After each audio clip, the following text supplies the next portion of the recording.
সুপ্রভাত জানাই সবাইকে। ঘুম থেকে উঠে পড়েছি আর আজকে সকাল সকাল Saturday morning. Happy Saturday, happy weekend guys. ব্যাঙ্গালোরের এখন ওয়েদারটা ঠান্ডা ঠান্ডা রয়েছে, একটু সবাই জ্যাকেট ট্যাকেট পরে বেরিয়েছে দেখতে পাচ্ছি রাইট নাও। আমার নেক্সট প্ল্যান হলো এখন মাছের দোকানে যাওয়া, মাছের দোকানে গিয়ে কিছু ভালো মাছ কেনা and let's have a good lunch in the afternoon today. তো এটাই আজকের প্ল্যান, দেখি আগে কি করা যায়। আজকে গাছে কিছু ফুলও ধরেছে হোপফুলি। হ্যাঁ, বেশ সুন্দর লাগছে ব্যাপারটা। ওকে, চলো মাছের দোকানে দেখি।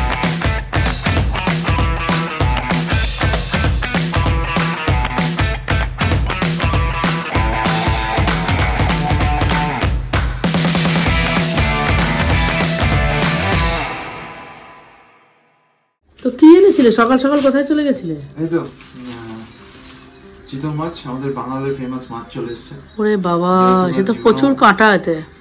মানে হ্যাঁ, এই যে ধরেও কাঁটা ফিল হচ্ছে। কনসেপ্ট আছে, এখানে কাঁটা আছে, আচ্ছা বাট এটা খুব টেস্টি মাছ, যেটা বাঙালিদের বাড়িতে হয়। ও আচ্ছা আচ্ছা, জীবনেও খাওনি তো? ও আমরা হলাম অলওয়েজ রাজা, ঠিক আছে? আমরা জন্মেছি জমিদার হয়ে। হ্যাঁ হ্যাঁ হ্যাঁ, আমরা হলাম এদেশীয় ঘটি। আমাদের আলু পোস্তর বড়ার কাছে সবাই ফেল। তোমাদের লোকাতলার বাইরে আর কিছু নেই। আচ্ছা আচ্ছা, তোমাদের শুধু এই মাছ আর মাছ। এখন আর ঘটি বাঙাল করে লাভ আছে? এখন আলটিমেটলি সবই বাটি। এখন ঘটি আর বাটি মিলে বাটি হয়ে গেছি আমরা। তো এখন রুই কাতলাও খেতে হবে, চিতল বলও খেতে হবে, কিছু করার নেই। আর চিংড়ি ইলিশও খেতে হবে। হ্যাঁ, চিংড়ি ইলিশ তো যাই হোক, এমন কোনো বাঙালি নেই যার প্রিয় নয়। মানে বাঙালির ইলিশ মাছটা তোমরা অ্যাডপ্ট করেছো, ও তাই না? খুব রিলিশ করে খাও, বাট আচ্ছা আচ্ছা, ইলিশ ইজ অ্যাকচুয়ালি বাঙাল মাছ। আচ্ছা আচ্ছা, আমাদের চিংড়ি কিছু কম যায় না? হ্যাঁ, তোমাদের চিংড়ি, ইয়েস অফ কোর্স, চিংড়ি মাছের মালাইকারি, আই লাভ ইট। ঘটি বাঙালকে যাই করো, আলাদা তো করা যাবে না, না কিছু করারও নেই। মাছ খেতে নেই আজকে? শীতল মাছ আনছি না, খাইলা? খাইলা অল্প কিনে গা, তো ভালো লাগে না? নি ভালো লাগবো তো। আজকে আমরা শীতল মাছ হিসেবে কি তো চিতলের মুইঠা করে আনতে। তুই খাসনি মুইঠা? হ্যাঁ, মুইঠাটাই ভালো লাগে। মুইঠা নো বার করতে পারে না তো? কে বলেছে বার করতে পারবে না? বার করতে পারে না, কলকাতার মতন বার করতে পারে না। এখানে তো মুইঠাটা বের করলে আর কি সুন্দর লাগে। এখন এই এত কাঁটাও আছে, মানে তো মানে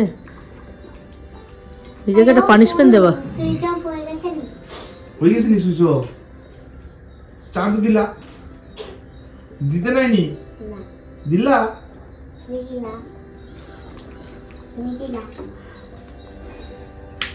আমি দিতাম না। তো সকাল সকাল অর্ডার করেছি কলকাতার একটা রেস্টুরেন্ট থেকে ব্রেকফাস্ট। খাবে নাকি? কলকাতা সুইটস, হোয়াইটফিল্ড থেকে আসছে। খাবো খাবো, কেন খাবো না? কচুরি আর রসগোল্লা। কলকাতা সুইটসের রসগোল্লা খাবো, কেন খাবো না? আর কচুরি আলুর তরকারি, সেটা আস্তে আস্তে কচুরিটা লেতা পাতা না হয়ে যায়। কখন আসবে? অনেকক্ষণ হয়ে গেল তো। দেখি, হ্যাঁ 65 মিনিটস। আসছে আসছে, এখন চলে আসবে।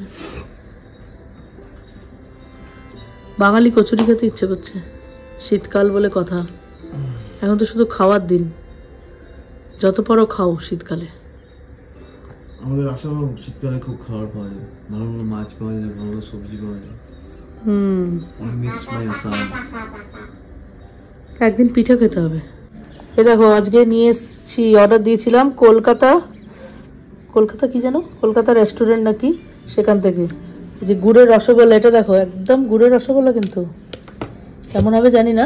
আর সেই টিপিক্যাল পাড়ার দোকানের তরকারি আর কচুরি, অনেক দূর থেকে এসছে। চলো খেয়ে বলো তো কেমন। কলকাতা সুইটস হোয়াইটফিল্ড থেকে এসছে এটা। ভাবো 65 মিনিট ধরে আসছে, মানে কি পারলাম, এসে এসে সে পৌঁছেছে আলটিমেটলি। এবার খেয়ে বলো কেমন। পাড়ার দোকানের কচুরি কি টেস্ট কেমন? পাড়ার দোকানে কলকাতা। হ্যাঁ, তাহলে 65 মিনিট লাভ হলো তো এনে।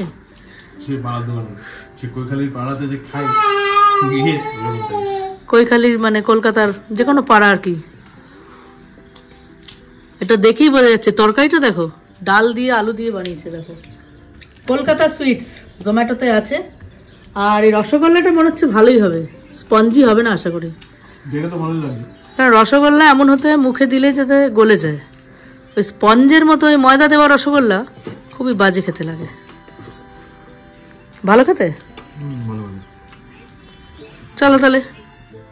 অনেক দিন পরে শীতকালের সকালে বাঙালি হোলসাম ব্রেকফাস্ট। সত্যি আজকে অর্ডার দিয়ে খুব ভালো হয়েছে। একদম বাঙালি কচুরি, আলুর তরকারি আর শেষ পাতে মিষ্টি। মিষ্টি না হলে জমে বাঙালিদের, এটাই হলো ব্যাপার। তো চলো তাড়াতাড়ি খেয়ে নিই। চিতল মাছের আমি পেটিগুলো নিইনি, গাদার মাছগুলো নিয়েছি কয়েক পিস।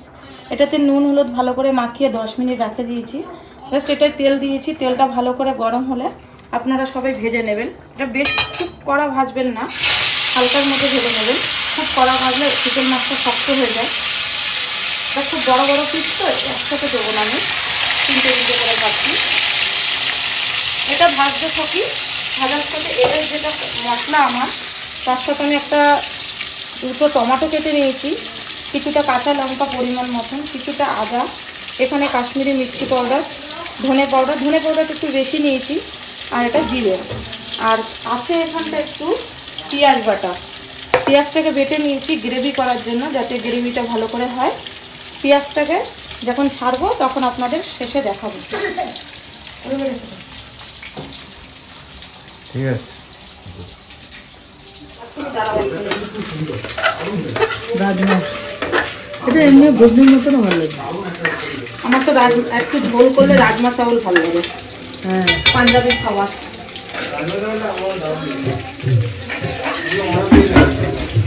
পাঞ্জাবি খাবার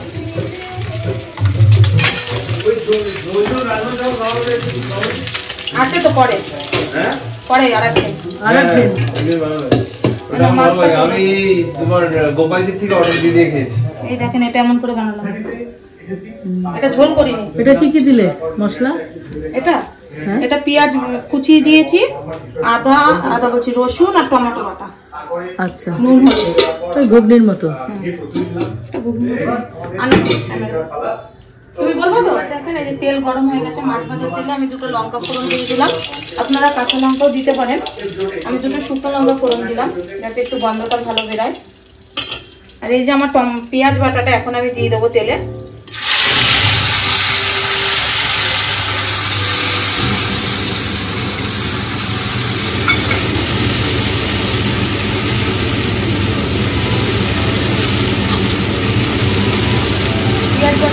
পেঁয়াজটা একটু ভালো করে লাল হলে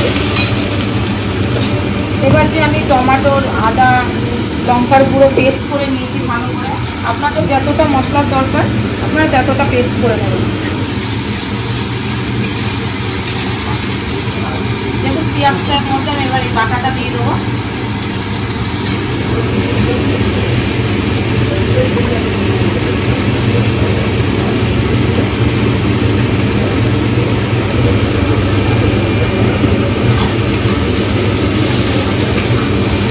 মশলাটাকে আস্তে আস্তে করে ভালো করে ভেজে নিয়ে যতক্ষণ তেল না ছাড়বে ততক্ষণ কিছু এখানে অ্যাড করবো।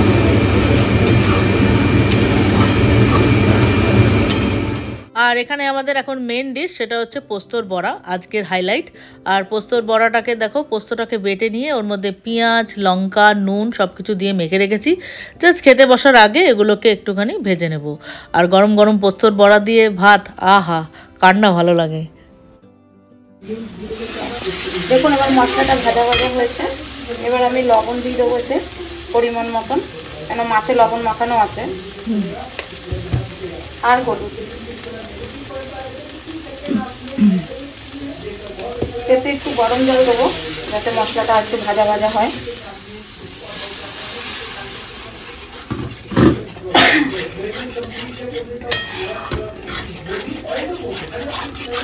এই মশলাটা ভাজা ভাজা হলে আপনারা পরিমাণ মতন গরম জল দিয়ে আপনাদের যতটা দরকার কালিয়া বানানোর গ্রেভির দরকার ততটা আপনারা জল দিয়ে, জলটা ফুটে উঠলেই আপনারা মাছ অ্যাড করতে পারবেন। দেখুন আমি এই গরম জলটা দিয়ে দিচ্ছি। আমার যতটাই দরকার গ্রেভি আমি ততটাই গরম জল দেবো।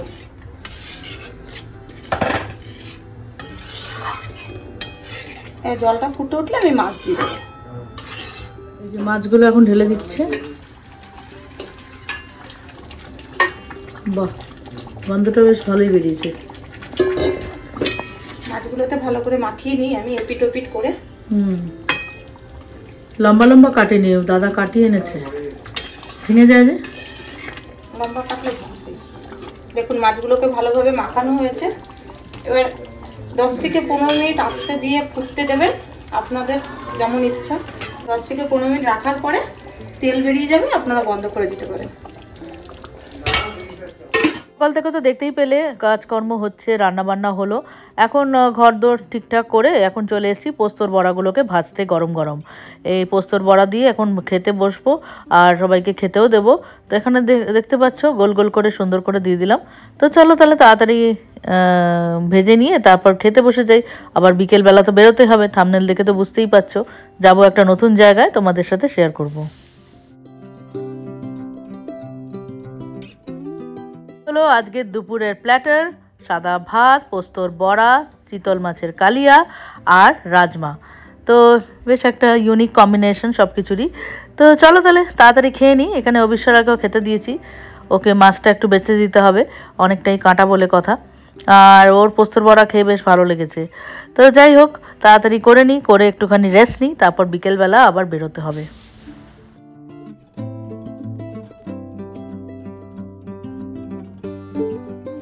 তো এখন সন্ধে হয়ে গেছে আর দেখতে পাচ্ছ আমরা সবাই রেডি হয়ে গেছি। আমি পরেছি একটা পিঙ্ক কালারের ড্রেস, আর এখানে ক্যাব বুকিংও হয়ে গেছে, ক্যাব এসেও গেছে। তো চলো তাহলে বেরোই। আমরা যাচ্ছি আজকে একটা নতুন জায়গায়, বাড়ির সামনেই খুলেছে বিয়ার লাইব্রেরি বলে। সেখানে আজকে গিয়ে আমরা একটু সময় কাটাবো নিজেদের মধ্যে এবং একসাথে ডিনার করব। তো চলো, এই যে আমরা দেখতে দেখতে পৌঁছে গেছি বিয়ার লাইব্রেরির মেন গেটে। তো চলো ভেতরে ঢুকে দেখাই তোমাদের জায়গাটা। যারা সারজাপুর মেন রোডে থাকো বা আশেপাশে থাকো তারা অবশ্যই এসো। এটা অনেকটা বেশ নতুন জায়গা আর অনেক এরিয়া নিয়ে করা হয়েছে, সাথে লাইভ মিউজিক, ভালো খাওয়া দাওয়া, ভালো রেটিংও আছে জোম্যাটোতে বা গুগলে। তো সেই বুঝে এলাম। আর অভিজিৎকে অনেকদিন ধরেই বলছিলাম চলো কোথাও যাই একটু, অনেক দিন কোথাও যাওয়া হয় না, সেই একঘেয়ে চলে যাচ্ছে, তাই ভাবলাম যে চলে এলাম। আর এটা বাড়ির পাশেও, তো খুব একটা অসুবিধে নেই, তো ট্রাফিকেরও কোনো ভয় নেই। আর ভেতরটা দেখো কি সুন্দরভাবে ডেকোরেট করা হয়েছে, দারুণ দারুণ লাইটিং দেওয়া। রাত্রিবেলা তো এইসব জায়গাগুলো এলে এত ভালো লাগে, সুন্দর মিউজিক চলছে আর নানা রকম সব ইনস্টাগ্রাম এরিয়া করা হয়েছে যেখানে ফটো টটো তোলা যাবে, প্রচুর এরিয়া এরকম আছে এখানে। তো চলো ভেতরে যাই, দেখি কোথায় টেবিল পাই আর বসি।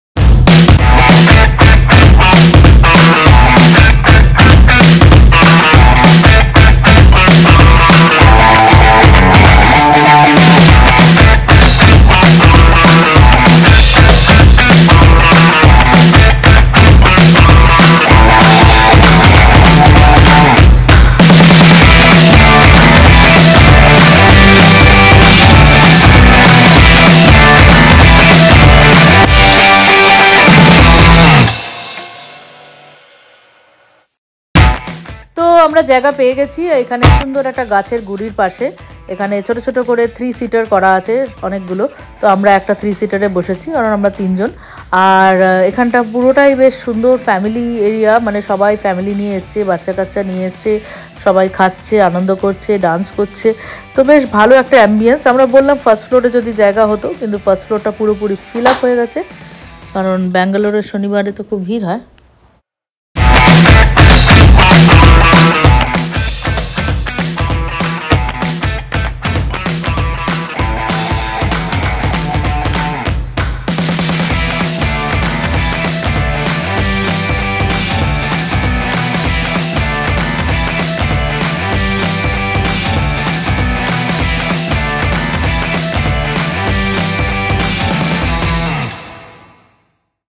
এখানে আমাদের সব স্টার্টারগুলো চলে এসছে, দেখতে পাচ্ছ যে প্রনের একটা কি নিয়েছি, খুব কঠিন কঠিন নাম মনে রাখতে পারিনি।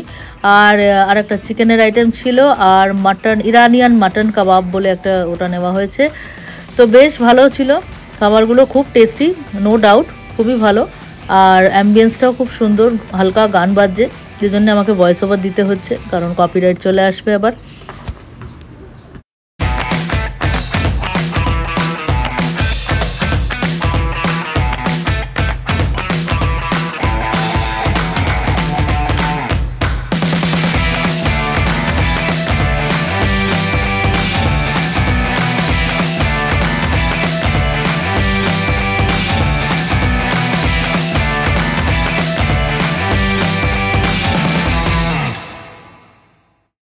তো আমরা এখানে ফিশ ফিঙ্গারও অর্ডার দিয়েছি। তো সব কিছু হওয়ার পরে ফিশ ফিঙ্গার এসছে, আর সত্যি খাবারগুলো খুব টেস্টি ছিল, সেটাও খুব লাইক করেছে। প্রনটা তো সত্যি অসাধারণ ছিল, আমি নামটা সত্যি মনে করতে পারছি না, কিন্তু খুব ভালো ছিল ওটা। আর এখানে হালকা হালকা যেমনটা বললাম বেশ ভালো ভিড় হয়ে গেছে, কোনো সিট আমি তো খালি দেখতে পাচ্ছি না। তো উইকেন্ডে এলে তোমরা পারলে একটু তাড়াতাড়ি চলে এসো, যেমন আজকে আমরা এসেছিলাম মোটামুটি 7:30-র মধ্যে আমরা ঢুকে গেছিলাম, সেজন্য জায়গা পেয়ে গেছি। প্রচুর লোক ওয়েটিংয়ে দাঁড়িয়ে আছে, আমি দেখতে পাচ্ছি মেন গেটে বেশ ভিড়। আর তোমাদেরকে একটু ঘুরেও দেখাই, এখানে দেখো ছোট ছোট ব্রিজ বানানো রয়েছে, ছোট ছোট এরম পুকুরের মতো করা রয়েছে, যেখানে সুন্দর সুন্দর মাছ হেঁটে বেড়াচ্ছে। কি ভালো লাগছে, বাচ্চাগুলো সব দাঁড়িয়ে দাঁড়িয়ে দেখছে, এনজয় করছে, খুব সুন্দর ব্যাপারটা। আর একদম পরিষ্কার জলটা দেখো, তোমাদেরকে দেখাই মাছগুলো কি সুন্দর লাগছে। এরকম ছোট ছোট আবার ফুটওয়ে ব্রিজ বানানো আছে, ওখানে দাঁড়িয়ে দাঁড়িয়ে প্রচুর ফটো তোলা যাবে। তো প্রচুর অ্যাম্বিয়েন্সটা খুবই ভালো, মানে প্রচুর জায়গা রয়েছে এরকম, যেখানে সবাই দাঁড়িয়ে আছে, ফটো তুলছে, রিল বানাচ্ছে, নানা রকম সব কাণ্ড কারখানা চারিদিকে চলছে। আর ওয়াশরুমটাও খুব পরিষ্কার, নো ডাউট খুবই ভালো। আর এখানে এখন গান শুরু হয়ে গেছে, অবিশ্বরার নাচ স্টার্ট হয়ে গেছে, ও এখন বায়না করছে যে মেন যেখানে ডান্স হচ্ছে ডান্স ফ্লোরে যাবে। তো চলো তোমাদেরকেও একবার নিয়ে গিয়ে দেখাই জায়গাটা কেমন।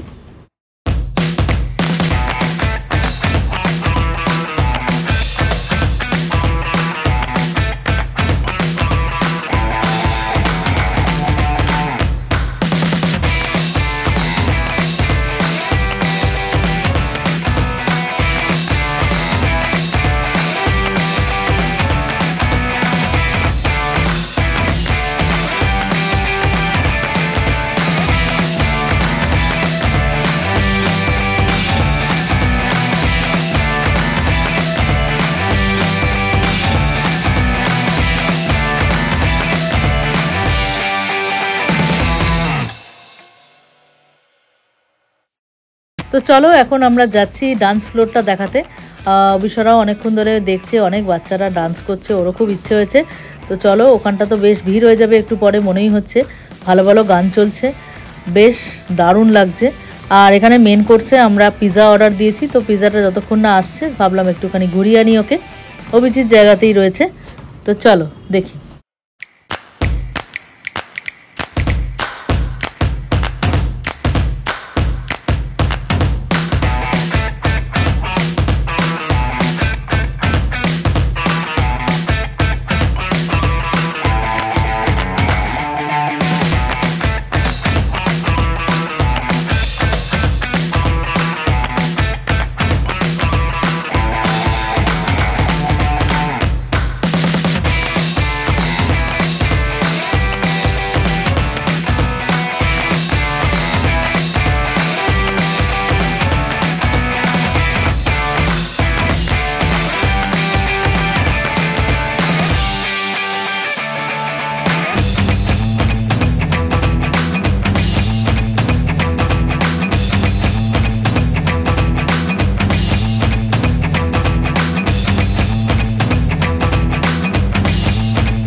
অবিশ্বরা প্রচুর ডান্স করলাম, বেশ মজা করলাম। এখন ওখানটায় প্রচণ্ড ভিড় হয়ে গেছে, তাই চলে এসেছি।